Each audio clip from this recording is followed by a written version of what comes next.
Top quality और consistent performance के लिए सिर्फ सिल्वर पंप्स नाम याद रखना। ಜಮ್ಮು ಕಾಶ್ಮೀರದಿಂದ ಹಿಡಿದು ಗುಜರಾತ್ ವರೆಗೂ ಪರಿಸ್ಥಿತಿ ಉದ್ವಿಗ್ನಗೊಂಡಿರುವಂತಹದ್ದು ಪಾಕ್ ಅಪ್ರಚೋದಿತ ದಾಳಿಯನ್ನ ಪದೇ ಪದೇ ಮಾಡ್ತಾ ಇದೆ.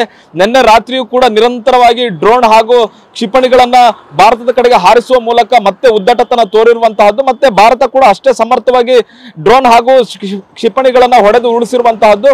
ಮತ್ತೆ ಜಮ್ಮು ಕಾಶ್ಮೀರದ ಮೇಲೂ ಕೂಡ ಜೆಟ್ ಏನು ಏರ್ ಸ್ಟ್ರೈಕ್ ಮಾಡಲಿಕ್ಕೆ ಪ್ರಯತ್ನವನ್ನ ಮಾಡಿತ್ತು. ಆದ್ರೆ ಆ ಏರ್ ಸ್ಟ್ರೈಕ್ ಮಾಡುವಂತಹ ಸಂದರ್ಭದಲ್ಲಿ 2 ಜೆಟ್ಗಳನ್ನು ಕೂಡ ಈಗ ಹೊಡೆದು ಉಳಿಸಿರುವಂತಹದ್ದು. ಮುಖ್ಯವಾಗಿ ಇಲ್ಲಿ ಭಾರತ ಕೂಡ ಸರಿಯಾದಂತಹ ತಿರುಗೇಟನ್ನೇ ಕೊಡ್ತಾ ಇದೆ. ಆದ್ರೆ ಪರಿಸ್ಥಿತಿ ಉದ್ವಿಗ್ನಕ್ಕೆ ಹೋಗ್ತಾ ಇದೆ. ಭಾರತ ಕೂಡ ಪಾಕಿಸ್ತಾನದ ಪ್ರಮುಖ ವಾಯುನೆಲೆಗಳ ಮೇಲೆ ದಾಳಿ ಮಾಡಿದೆ ಅನ್ನುವಂತ ನಿಟ್ಟಿನಲ್ಲಿ ಪಾಕಿಸ್ತಾನ ಆರೋಪವನ್ನ ಮಾಡ್ತಾ ಇದೆ. ಪ್ರಮುಖ ವಾಯುನೆಲೆ ನೂರ್ ಖಾನ್ ಆಗಿರ್ಬೋದು, ಜೊತೆಗೆ ಶಾರ್ಕೋಟ್ನ ಪ್ರಮುಖ ವಾಯುನೆಲೆಗಳ ಮೇಲೆ ದಾಳಿ ಮಾಡಿರುವಂತಹದ್ದು. ರಾವಲ್ಪಿಂಡಿಯ ವಾಯುನೆಲೆ ಮೇಲೆ ಕೂಡ ದಾಳಿ ಆಗಿದೆ ಅನ್ನುವಂತಹದನ್ನ ಅಲ್ಲಿನ ಸೇನಾ ಅಧಿಕಾರಿಗಳು ಹೇಳಿರುವಂತಹದ್ದು. ಈ ಸಂದರ್ಭದಲ್ಲಿ ಪಾಕಿಸ್ತಾನದಲ್ಲೂ ಕೂಡ ಹೈ ಅಲರ್ಟ್ ಮೀಟಿಂಗ್ ಗಳಾಗ್ತಾ ಇರುವಂತದ್ದು, ದೊಡ್ಡ ಮಟ್ಟದ ಮೀಟಿಂಗ್ ಗಳಾಗ್ತದೆ. ಇತ್ತ ಭಾರತದಲ್ಲೂ ಕೂಡ ಪ್ರಧಾನಿ ನರೇಂದ್ರ ಮೋದಿ ಅವರನ್ನ ಈಗ NSA ಅಜಿತ್ ದೋವಲ್ ಅವರು ಮೀಟ್ ಮಾಡಿರುವಂತಹದ್ದು.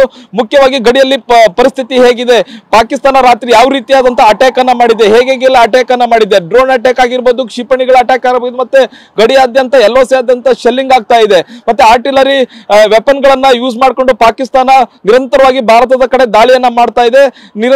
ನಿರಂತರವಾಗಿ ಭಾರತವು ಕೂಡ ತಕ್ಕಾದಂತ ತಿರುಗೇಟನ್ನ ಕೊಡ್ತದೆ. ಎಲ್ಲ ಮಾಹಿತಿಯನ್ನು ಕೂಡ ಅಜಿತ್ ದೋವಲ್ ಅವರು ಪ್ರಧಾನಿ ನರೇಂದ್ರ ಮೋದಿ ಅವರಿಗೆ ಕೊಟ್ಟಿರುವಂತಹದ್ದು. ಮುಖ್ಯವಾಗಿ ಪಾಕಿಸ್ತಾನ ಕೂಡ ಇಂದು ಕೂಡ ತನ್ನ ಪ್ರತಿ ದಾಳಿಯನ್ನ ಮುಂದುವರಿಸುವಂತಹ ಸಾಧ್ಯತೆ ಇದೆ. ಹೀಗಾಗಿ ಭಾರತ ಯಾವ ಮಟ್ಟಿಗೆ ಸಿದ್ಧ ಆಗಿರಬೇಕು, ಮತ್ತೆ ಪಾಕಿಸ್ತಾನಕ್ಕೆ ಯಾವ ರೀತಿಯಾದಂತಹ ತಿರುಗೇಟನ್ನ ಕೊಡಬೇಕು ಅನ್ನುವಂತ ನಿಟ್ಟಿನಲ್ಲಿ ಕೂಡ ಅಜಿತ್ ದೋವಲ್ ಅವರ ಜೊತೆ ಪ್ರಧಾನಿ ನರೇಂದ್ರ ಮೋದಿ ಅವರು ಚರ್ಚೆ ಮಾಡಿದ್ದಾರೆ. ಇನ್ನೊಂದ್ ಕಡೆ ರಾಜನಾಥ್ ಸಿಂಗ್ ಅವರ ಜೊತೆ 3 ಸೇನೆಗಳ ಮುಖ್ಯಸ್ಥರುಗಳು ಕೂಡ ಇವತ್ತು ಸಭೆಯಲ್ಲಿ ಭಾಗಿಯಾಗಿರುವಂತಹದ್ದು. ಎಲ್ಲ ಗಡಿಯುದ್ದಕ್ಕೂ ಕೂಡ ಯಾವ ರೀತಿಯಾದಂತಹ ಸೇನೆ ಕಟ್ಟೆಚ್ಚರವನ್ನ ವಹಿಸಿದೆ. ಜೊತೆಗೆ ಪಾಕಿಸ್ತಾನಕ್ಕೆ ಯಾವ ರೀತಿಯಾದಂತಹ ತಿರುಗೇಟನ್ನು ಕೊಡಬೇಕು, ಯಾವುದೇ ದಾಳಿಯನ್ನು ಹೇಗೆ ತಡಿಬೇಕು ಅನ್ನುವಂತಹ ನಿಟ್ಟಿನಲ್ಲಿ ಕೂಡ ಸಂಪೂರ್ಣವಾಗಿ ಚರ್ಚೆಯನ್ನ ಮಾಡ್ತಾ ಇರತಕ್ಕಂಥದ್ದು. ಮುಖ್ಯವಾಗಿ ಪಾಕಿಸ್ತಾನ ಯಾವ ಹಂತಕ್ಕೆ ಬೇಕಾದ್ರೂ ಹೋಗುವಂತಹ ಸಾಧ್ಯತೆ ಇದೆ. ಯಾಕಂತಂದ್ರೆ ಅಲ್ಲಿನ ಸೇನಾ ಅಧಿಕಾರಿ ಬೆಳಗ್ಗೆ 3 ಗಂಟೆಗೆ ಸುದ್ದಿಗೋಷ್ಠಿ ಮಾಡುವಂತಹ ಸಂದರ್ಭದಲ್ಲಿ ಆತ ಹೇಳುವಂತದ್ದು, ನಾವು ಒಂದು ತಕ್ಕನಾದಂತಹ ತಿರುಗೇಟನ್ನ ಭಾರತಕ್ಕೆ ಕೊಡ್ತೇವೆ, ನಾವು ಸುಮ್ಮನಿರೋದಿಲ್ಲ ಅನ್ನುವಂತ ನಿಟ್ಟಿನಲ್ಲಿ ಆತ ಹೇಳಿರುವಂತಹದ್ದು.